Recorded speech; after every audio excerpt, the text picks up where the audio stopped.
जय हिंद दोस्त। 8 पे कमीशन में हम सबका सैलरी कितना बढ़ सकता है, जो कमेटी गठित की गई थी, एक अनुमानित रिपोर्ट सामने आ रहा है।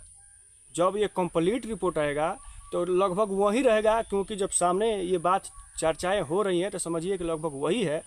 तो अब इसके बारे में चर्चाएं होंगी कि कितना परसेंट कितना गुना बढ़ेगा, ताकि हम सबका या आप सबका सैलरी कितना हो जाएगा। जो केंद्रीय कर्मचारी हैं, केंद्रीय कर्मचारी में जैसे बेल्ट विभाग, सुरक्षाकर्मी जैसे CRP, BSF, CISF, SSB, ITBP, उसके बाद आर्मी भी, अगर स्टेट पुलिस देखा जाए, उसके बाद सशस्त्र बल, उसके बाद स्टेट में टीचर भी हैं और तमाम अलग अलग जो विभाग है, जैसे केंद्रीय में जैसे रेलवे विभाग है, बैंक विभाग है, ये तमाम सब के लिए वही रहेगा। तो शुरू में आपको यह भी जानकारी है कि 6 माह अगर बैक देखेंगे तो ये कहा जा रहा था कि आपका वेतन में, क्योंकि 8 पे कमीशन लागू नहीं होगा, आपके वेतन में डीए 50% मर्ज होंगे। बहुत सारे न्यूज़ चैनल के माध्यम से आपको ये जानकारी मिलती होगी, आपने सुना भी होगा। लेकिन इसके बाद ये भी हुआ कि नहीं, अब 8 पे कमीशन लागू होगा।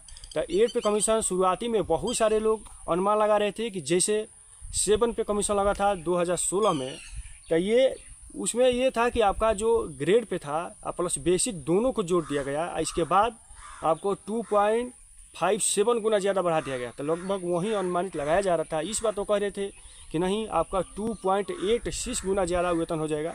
तो इतना होने का मतलब ये है कि आपका सैलरी डबल, अगर आपका बेसिक है अगर 50,000 तो हो जाएगा 1 लाख। तो ये तो संभव है नहीं।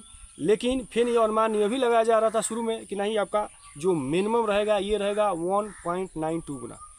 लेकिन इसी बीच जो सूचनाएं, जो खबरें जो सामने निकल के आ रही है, तो ये है कि आपका जो 8 पे कमीशन है, आपका बेसिक का 1.90 से लेकर के 1.95 के बीच में। तो बीच का मतलब ये है कि जो मिनिमम है ये हो सकता है आपका 1.90 और ज़्यादा से ज़्यादा आपका वही 1.95।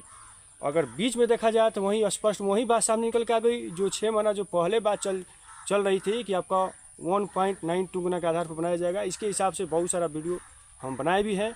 तो यही एक जो है कि आपका अनुमानित समझिए कि लगभग अनुमानित नहीं, लगभग कंफर्म ही समझिए कि इतना होगा। अगर आपको कन्फ्यूजन हो रहा है जैसे आपका बेसिक कितना है, इसके हिसाब से आप कमेंट कर सकते हैं, तो हम जोड़ के आपको बता देंगे। इसके अलग से जो तमाम जो बेसिक होता है, जो मिनिमम जो बेसिक होता है, जो शुरुआती दौर में जैसे केंद्रीय कर्मचारी जैसे सीआरपी, बीएसएफ, सीआईएसएफ में जैसे लोग भर्ती होते हैं, तो जो मिनिमम जो बेसिक है इसके हिसाब से मैं एक आपका वीडियो बना देंगे। अगर आपका कितना बेसिक है आप बताइए, कमेंट करिए, हम तुरंत आपको बता देंगे कि आपका इतना बढ़ेगा। तो यही सिस्टम है, क्योंकि आपको यह भी जानकारी है कि जो राज्य कर्मचारी हैं वो राज्य के ऊपर निर्भर करता है कि राज्य उसको कब घोषणा करेगी या कब लागू करेगी।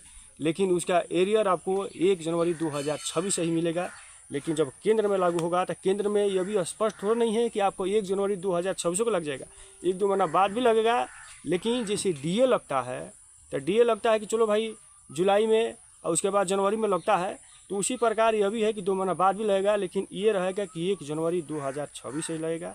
और राज्य में आप समझिए कि राज्य में उसका एरिया जोड़ के आपको मिल जाएगा। और केंद्र में भी अगर 2 महीना बाद लगता है तो उसका भी एरिया जोड़ के मिल जाएगा। लेकिन अनुमानित आपका यही है, और स्पष्ट यही समझिए कि 1.90 से लेकर के 1.92। वीडियो आपको समझ में आया होगा तो वीडियो को आप शेयर जरूर करिए। सब्सक्राइब हमसे जुड़ने के लिए कर सकते हैं। जहाँ भी रहिए आप स्वस्थ रहिए, मस्त रहिए। जय हिंद।